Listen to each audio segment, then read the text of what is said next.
Parlons de masculinisation de la voix sans testostérone. Alors effectivement, on m'a demandé récemment de faire cette vidéo parce qu'il y a beaucoup de questionnements quant à la masculinisation de la voix. C'est vrai qu'on parle beaucoup chez Fémileuse de féminisation de la voix, mais il ne faut pas oublier qu'on travaille également avec la masculinisation de la voix. Surtout chez les personnes transidentitaires, mais également chez les personnes cisgenres. Donc effectivement, on va parler dans ce cas-ci de la voix trans masculine et des hommes trans qui ne prennent pas de testostérone, que ce soit pour des raisons médicales, que ce soit pour des raisons personnelles, que ce soit pour d'autres raisons.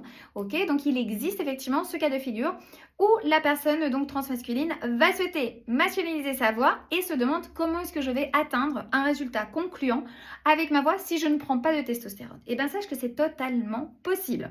Alors effectivement, au contraire de la féminisation de la voix, c'est un entraînement qui va servir donc non pas à monter ton larynx, mais à le descendre. Et c'est vrai que ton larynx ne peut pas descendre autant vers le bas comme il le fait pour la féminisation.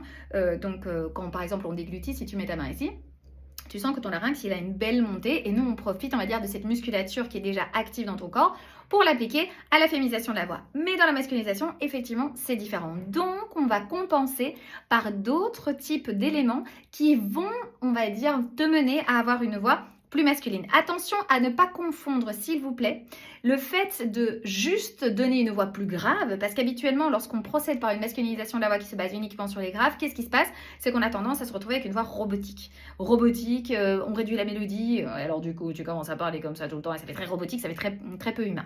Alors, dans la masculinisation de la voix, on ne travaille pas que les sons graves, on travaille toute la sphère émotionnelle parce que oui, toi aussi, tu as le droit d'exprimer tes émotions d'une façon masculine. On va travailler toute une série d'éléments qui sont également basés sur ta personnalité. Alors bien sûr, on se base surtout sur ton potentiel anatomique, c'est-à-dire tout ce que ton corps sera capable de nous donner en termes déjà de sonorité, de résonance, mais on va travailler tout ce que l'on travaille également en féminisation de la voix, à savoir l'articulation, la résonance, comprendre la dynamique vocale masculine, et tout ceci, comme je te disais, en lien direct avec ta personnalité et ton émotionnalité, parce que toi aussi, tu as le droit d'exprimer tes émotions de façon masculine. Si tu as plus de questions concernant la masculinisation de la voix, si tu es une personne transmasculine qui ne prend pas de testostérone ou qui en prend, mais qui n'a pas atteint les résultats que tu souhaitais, parce que ça arrive également, n'hésite pas, écris-moi et je te guide. Si tu as aimé cette vidéo, abonne-toi pour plus de contenu.